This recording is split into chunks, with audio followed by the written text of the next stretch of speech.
Salam, cinta Tuhan, cinta keluarga, jaga kesehatan.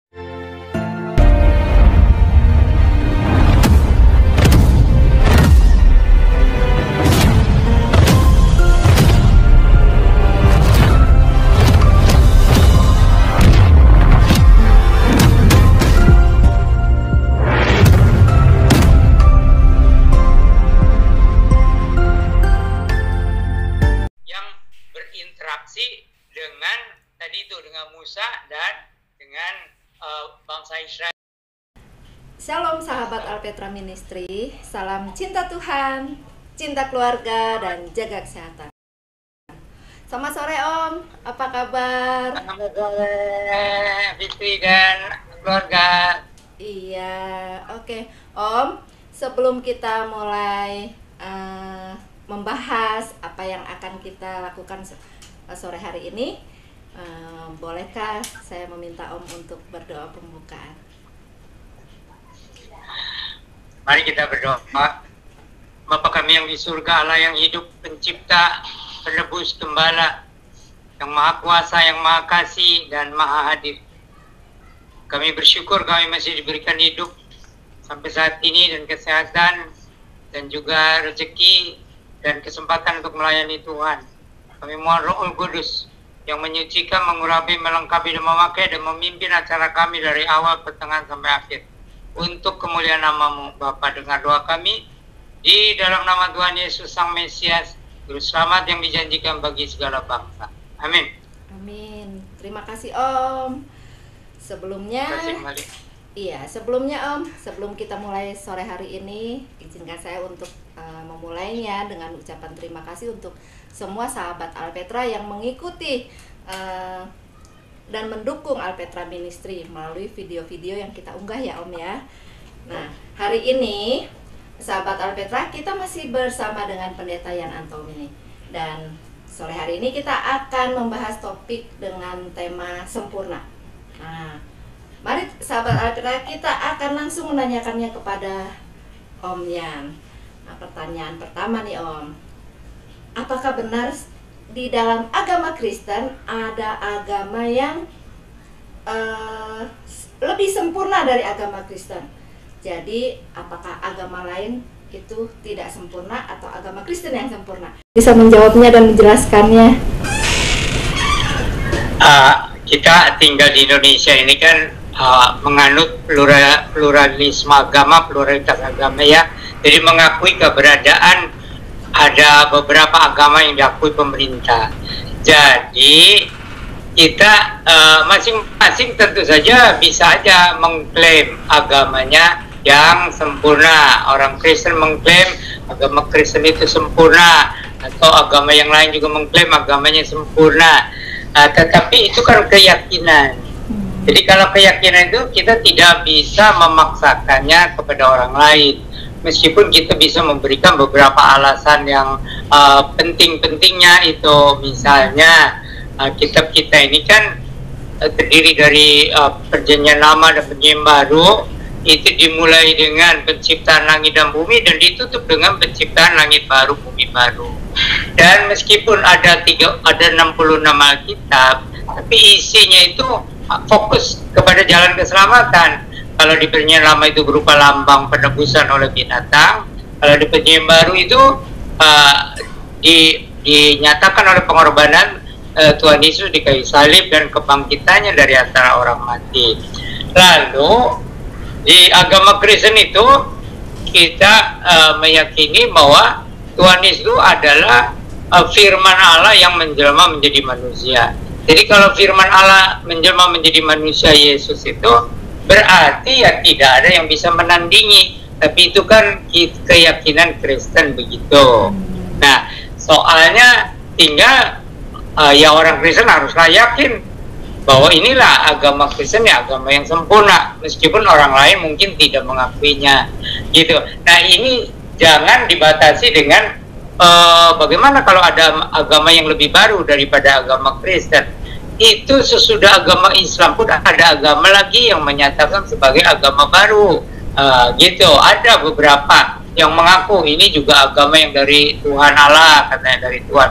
Nah, itu biarlah itu menjadi klaim masing-masing. Cuman kita punya alasan bahwa agama kita ini agama yang benar, agama yang sempurna, karena itu tadi, pertama Alkitabnya yang dimulai dengan penciptaan langit dan bumi dan diakhiri dengan penciptaan langit baru bumi baru sesudah kiamat itu.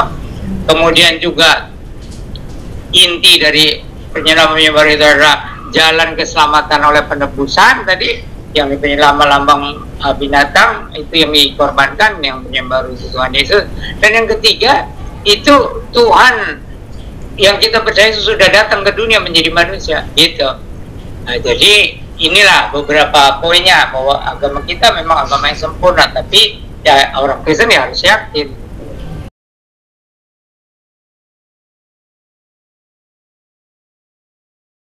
Jadi sebenarnya agama itu apa sih, Om?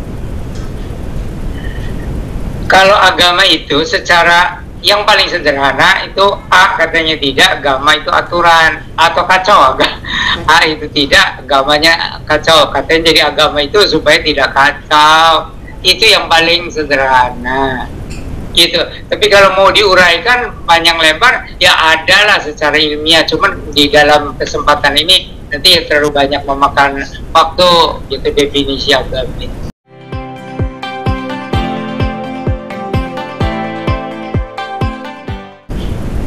Nah, yang ketiga nih Om, ada pertanyaan lagi nih Om.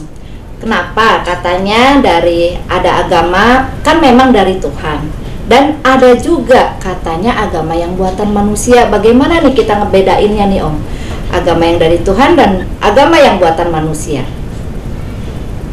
Jadi begini, agama yang ingin diakui sebagai sakral itu tentu mengakunya dari Tuhan, supaya bisa betul-betul ada alasan yang paling sakral. Tetapi ada juga agama-agama yang memang buatan manusia gitu ya, dan itu turun-temurun udah ribuan tahun. Lalu orang sekarang sih menganggap semua dari Tuhan gitu, meskipun dalam sejarahnya itu memang buatan manusia gitu kan. Seperti misalnya mayoritas orang India beragama Hindu. Nah itu kan sebenarnya mereka tidak tahu ada nabi-nabi yang khusus itu, kan itu sudah ribuan tahun gitu. Jadi sepertinya itu sudah menjadi jalan hidup orang India. Nah, kemudian agama Buddha itu kan pada awalnya dalam sejarahnya kan mengajarkan etika-etika kebaikan gitu ya. Tetapi kemudian orang mau melestarikan ajaran Siddhartha Gautama yang begitu indah itu, melestarikannya dianggap aja ini sebagai agama, lalu dia dianggap sebagai nabinya, begitu ya, tidak menjadi masalah. Itu kan klaim masing-masing agama. Oh, oke. Berarti dari situ sepertinya berarti ada panduannya ya Om ya, supaya mereka bisa terus melestarikan agama itu. Iya gitu, jadi itu caranya melestarikan agama itu dikaitkannya dengan Tuhan. Nah kalau agama yang kita percaya Kristen ini ya, itu lanjutan dari agama Yahudi.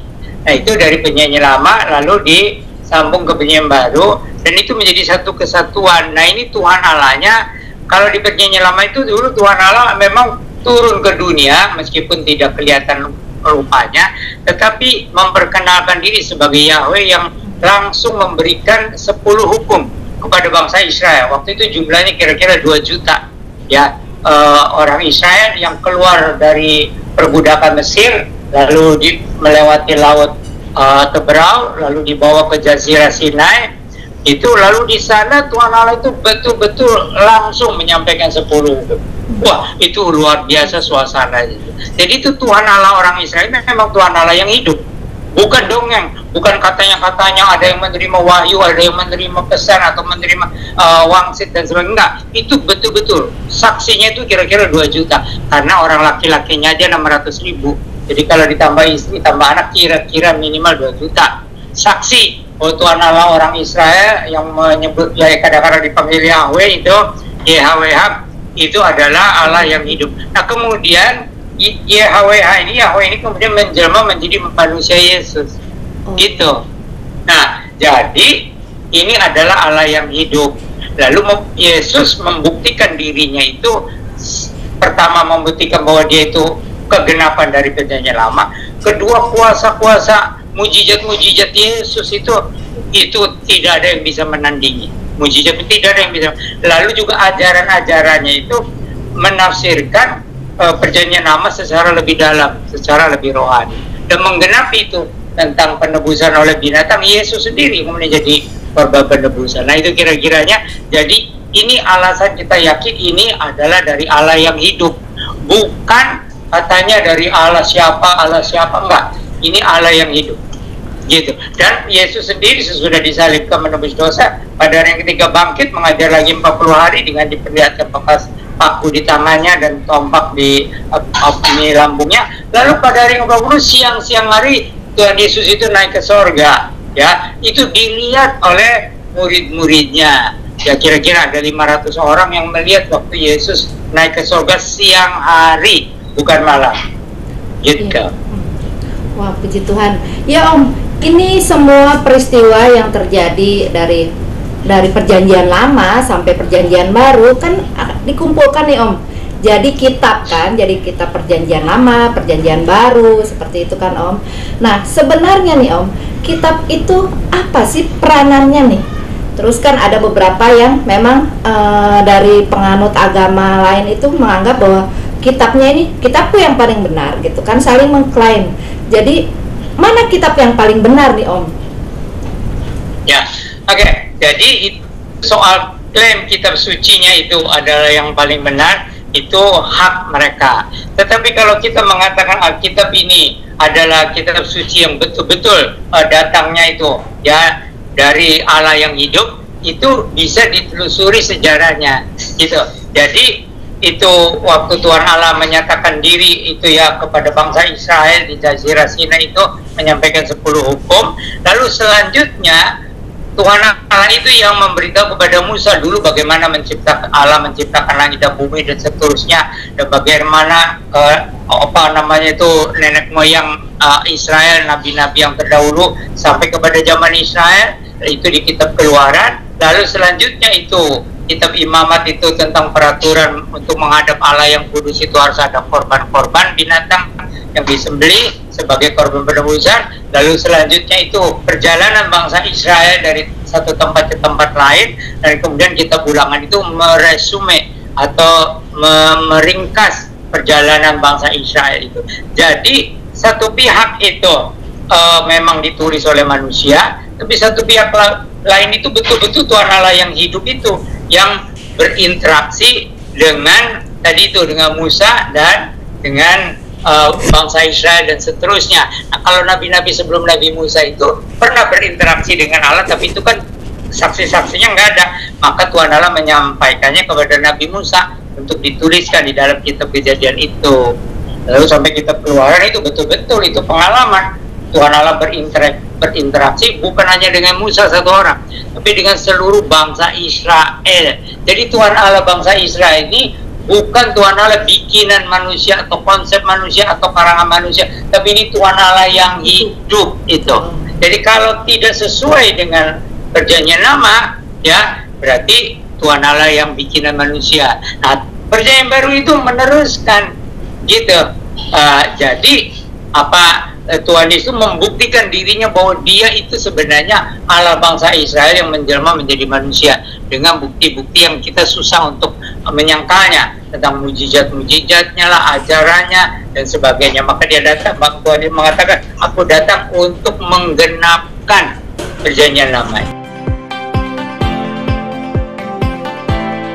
Berarti orang-orang Kristen ini mereka harus bangga ya punya Allah yang luar biasa, yang hidup, yang bukan hanya dalam angan-angan mereka, dalam pikiran mereka, tapi Tuhan Allah betul-betul berkarya dalam kehidupan kita. Luar biasa Om.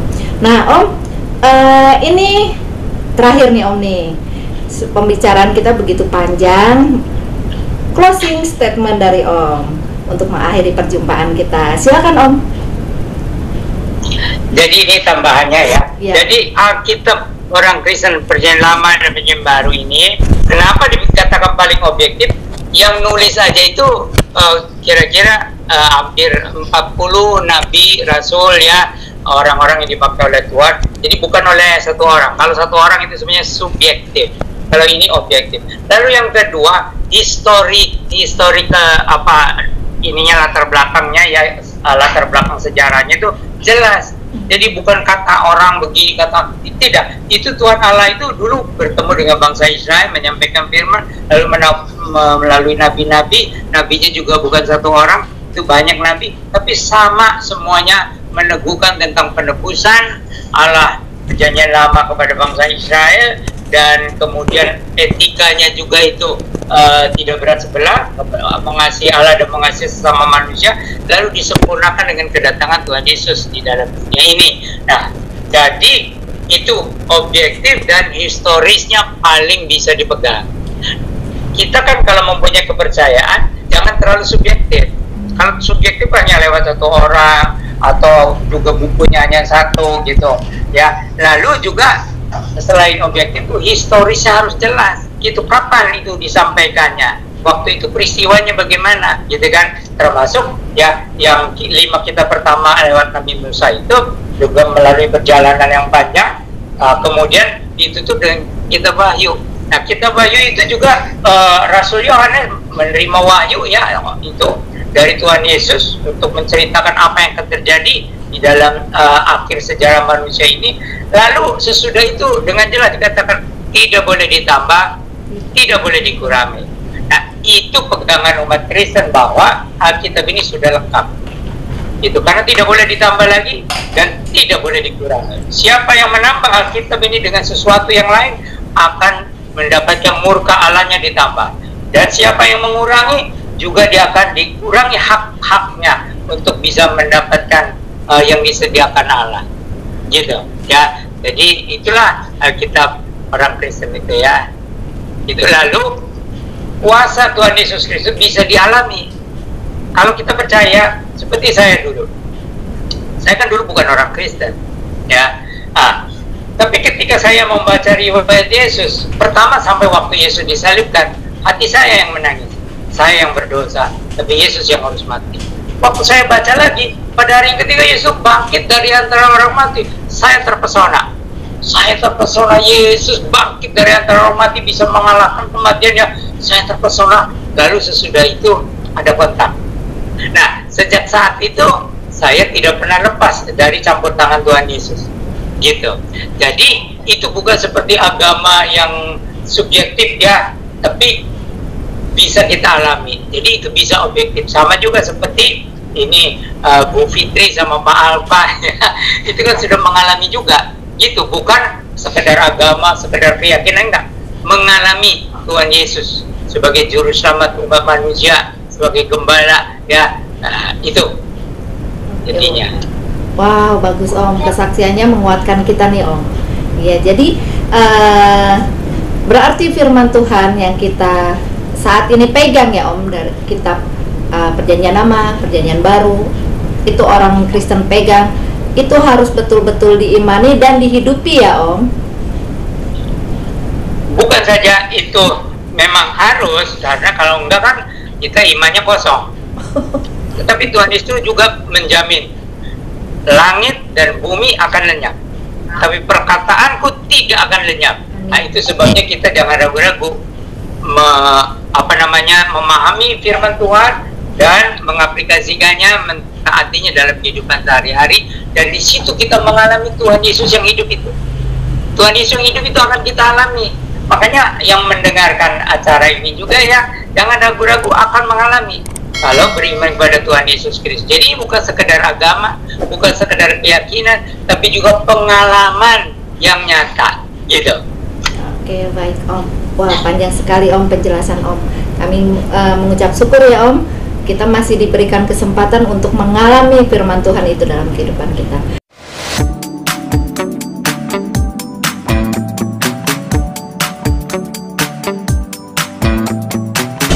Bapa kami, di dalam nama Tuhan Yesus kami bersyukur Tuhan untuk diskusi pada sore hari ini Tuhan. Kami mengucap syukur karena Tuhan begitu luar biasa dan kami boleh mengalami pengalaman-pengalaman yang luar biasa, pengalaman-pengalaman iman, pengalaman-pengalaman rohani di dalam Tuhan. Terima kasih Bapa untuk setiap hal yang boleh Tuhan kerjakan dalam kehidupan kami. Bapa yang baik, kami Kami mengucap syukur dan kami mohon supaya Roh Kudus menyertai dan memberkati kami, menjadikan kami pelaku-pelaku firman yang boleh menjadi berkat dimanapun kami tinggal. Bapa yang baik, berkati Om Yan dengan keluarga yang ada di Kalimantan saat ini, berkati juga semua sahabat Alpetra, dan biarlah kasih karunia penyertaan Tuhan, keberhasilan dari Tuhan, semua hal yang terbaik yang Tuhan curahkan kepada sahabat Alpetra boleh dinikmatinya. Terima kasih Bapa yang baik, di dalam Kristus Yesus Tuhan dan Juru Selamat kami yang hidup. Haleluya, amin. Amin.